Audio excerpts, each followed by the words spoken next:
ces minorités, elles existent. Il y a réellement une partie d'individus qui sont homosexuels. Il y a une partie d'individus qui sont transsexuels. Et c'est des gens qui se battent depuis des années pour faire reconnaître leurs droits. Toi qui regardes ma vidéo derrière ton écran, selon l'âge de ton enfant, il est possible qu'il ait déjà eu ces questionnements, ces pulsions. Voilà. Et si en face de lui, il a des adultes, que ce soit les parents ou à l'école, qui ne sont pas là pour accueillir ces questionnements et avoir des réponses adéquates, eh bien c'est des souffrances. Puisqu'une des techniques de manipulation est divisée pour régner, eh bien il faut regarder à chaque fois qui se cache derrière tous ces mouvements en fait, qui sont médiatisés pour nous pousser dans la rue. Déjà se poser la question depuis quand les médias nous poussent dans la rue.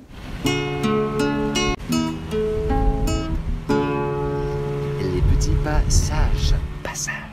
Bonjour à tous, bienvenue sur la chaîne des petits passages, ravi de vous retrouver pour cette nouvelle vidéo.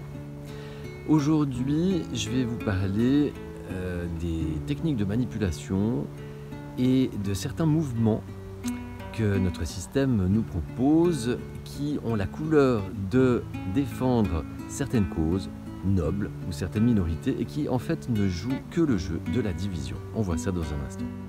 La méthode simple pour créer un autre monde, c'est également une conférence que je vous propose au gré de mes déplacements. Toutes les infos sont en description. Pour bénéficier de l'ensemble de mon message, restez bien jusqu'à la fin de la vidéo et si elle vous aura semblé pertinente, merci de la partager, de la commenter et de vous abonner à la chaîne.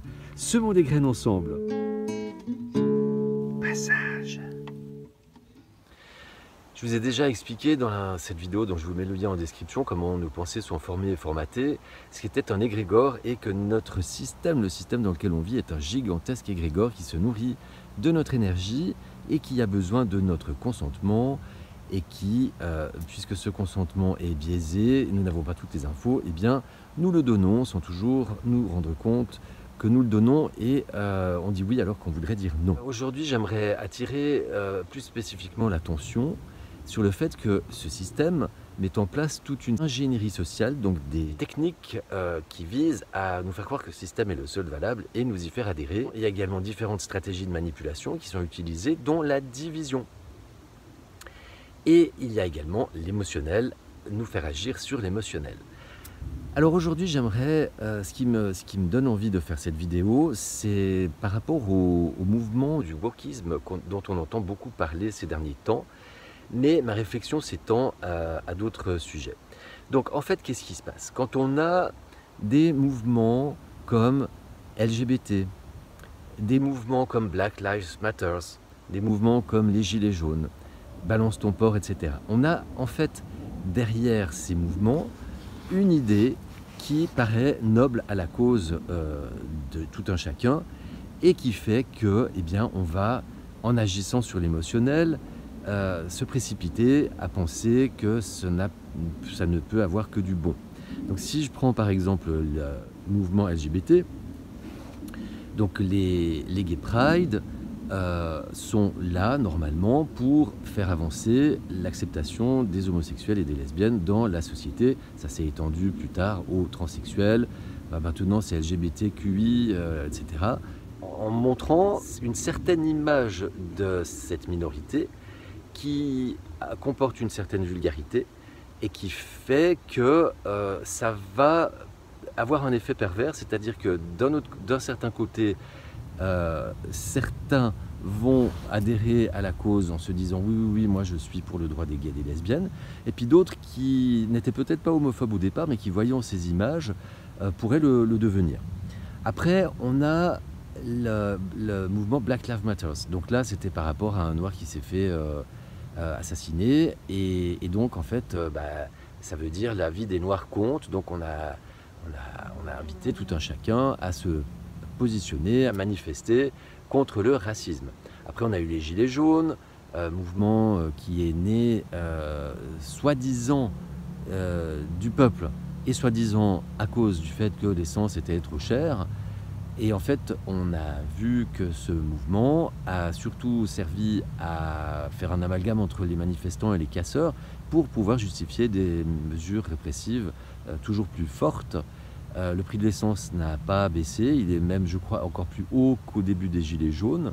On a eu le mouvement Balance ton port également. Donc en fait, derrière chacun de ces mouvements, il y a une cause qu'on pourrait dire noble, personne ne va remettre en cause le droit des homosexuels, personne ne va remettre en cause la lutte contre le racisme, personne ne va remettre en cause le fait que l'essence est trop chère et puis qu'effectivement ça peut donner envie à certains d'aller manifester, personne ne va donner raison aux hommes qui ont des comportements inadéquats vis-à-vis des femmes, etc. Mais ce qui se passe, c'est que puisqu'une des techniques de manipulation est divisée pour régner, eh bien, il faut regarder à chaque fois, prendre de la hauteur et regarder qui se cache derrière tous ces mouvements en fait, qui sont médiatisés pour nous pousser dans la rue. Déjà, se poser la question depuis quand les médias nous poussent dans la rue. En fait, quand vous regardez plus au fond, vous verrez qu'il y a George Soros qui est derrière tous ces mouvements. C'est un riche milliardaire aux États-Unis qui fait partie d'une des plus grandes familles influentes qui sont ceux qui tirent les ficelles en fait de notre système. Et en fait, au-delà de la première lecture de la cause pour une minorité, eh bien, il y a une volonté de nous diviser. Passage. Alors, ce qui aujourd'hui a été plus spécifiquement le coup de départ pour cette vidéo, c'est le wokisme. Parce que depuis un certain temps, on voit passer toutes sortes de publications qui mettent en cause le wokisme. Alors là, on va faire un petit arrêt sur image parce que moi, il y a encore quelques temps, je ne savais pas ce que ça voulait dire. Donc en fait, woke, ça veut dire en jargon américain éveillé. Donc c'est-à-dire, c'est pour désigner des gens qui sont éveillés à une cause, en l'occurrence celle des homosexuels et des transsexuels. Par contre, là où ça devient tangent, c'est que ça a pris des proportions qui dépassent l'acceptation dans la population d'une minorité, c'est-à-dire qu'on en fait le prosélytisme, c'est-à-dire on fait la promotion. Donc là déjà, et surtout vis-à-vis auprès d'enfants, donc là ça peut déjà poser un autre souci. Alors évidemment, vu que ce mouvement s'étend aux enfants, de l'autre côté, on a les anti-woke, ceux qui disent c'est hors de question que nous parlions de toutes ces choses à nos enfants, ça reste des minorités, etc. Et c'est pour ça, surtout, que j'ai fait la vidéo aujourd'hui, c'est que ces minorités, elles existent bel et bien. Il y a réellement, sur tout le globe terrestre, une partie d'individus qui sont homosexuels. Il y a une partie d'individus qui sont transsexuels, c'est-à-dire qui se sentent mal à l'aise dans le corps qui leur est attribué à la naissance par la création et qui ils se sentent femmes dans un corps d'homme ou l'inverse. Et c'est des gens qui se battent depuis des années pour faire reconnaître leurs droits. Donc maintenant, quand on entend les anti-woke qui tombent dans l'autre extrême, à savoir, oui, c'est hors de question qu'on parle d'homosexualité à l'école, c'est hors de question qu'on parle de transsexualité à l'école, en fait, je vous ai déjà dit souvent dans mes vidéos, soyons attentifs au message qu'on donne. Parce qu'en critiquant le mouvement woke de la sorte, qu'est-ce qu'on entend? Moi, qu'est-ce que j'entends? C'est on n'a pas à parler de ces choses-là à l'école, ça fait partie de minorités, donc point barre. Mais je vous rappelle qu'il est possible que votre enfant soit homosexuel. Il est possible que votre enfant soit transsexuel. Toi qui regarde ma vidéo derrière ton écran, selon l'âge de ton enfant, il est possible qu'il ait déjà eu ces questionnements, ces pulsions, voilà. Et si en face de lui, il a des adultes, que ce soit les parents ou à l'école, qui ne sont pas là pour accueillir ces questionnements et avoir des réponses adéquates, eh bien c'est des souffrances. Donc vous qui êtes anti-woke, qui dites non, moi je veux absolument pas qu'on fasse du mal à mes enfants, en faisant comme ça, de cette façon-là en tout cas, sachez que vous allez pouvoir faire du mal à certains d'entre eux. Donc c'est le serpent qui se mord la queue. Donc là, ce que j'ai envie de vous dire aujourd'hui, c'est ne cédons pas à l'émotionnel et faisons attention aux publications qu'on relaye. Et aussi, quand on les relaye, on peut très bien compléter avec un petit message personnel. Donc, soit vous faites partie de la catégorie des homophobes, donc ça veut dire, campez sur vos positions, il n'y a pas de souci, mais à la limite, dites-le un peu plus clairement. Et puis tant pis pour vos enfants s'ils sont concernés. Et puis si ce n'est pas le cas, mettez ça en avant en fait. Faites bien la part des choses entre le fait que vous n'êtes pas homophobe, que vous trouvez tout à fait normal qu'on puisse en parler à l'école par exemple, mais pas dans les conditions qui sont proposées. Ça me semble être quelque chose d'honnête intellectuellement. Voilà. Donc j'avais juste envie de recentrer le débat parce qu'il y a des souffrances derrière tout ça. Moi, personnellement, j'en ai souffert étant enfant.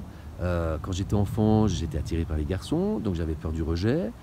Et après, j'ai été aussi attiré par les filles, donc j'ai été rejeté par rapport à cette bisexualité. Donc en fait, c'est le jeu des étiquettes, ces étiquettes nuisent.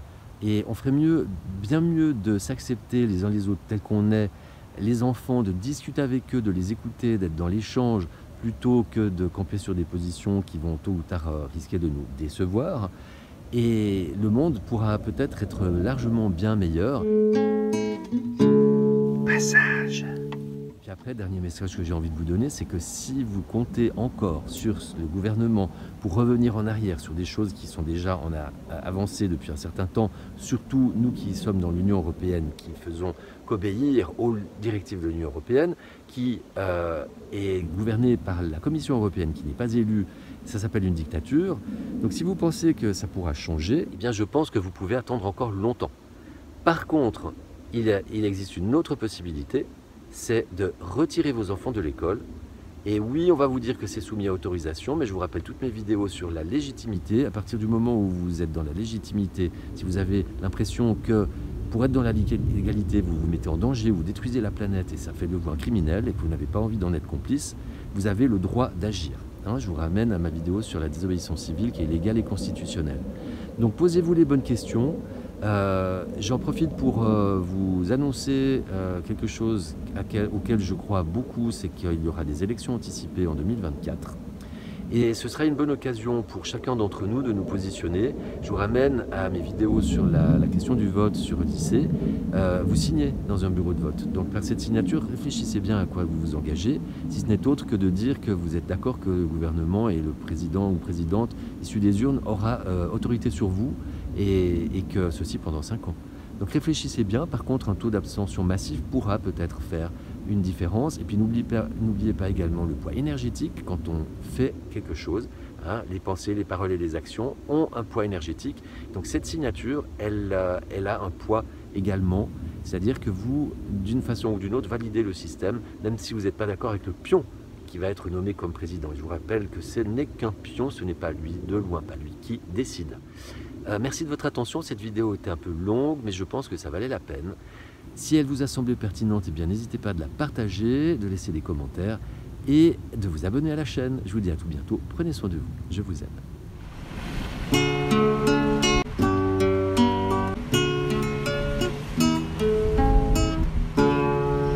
Les petits passages.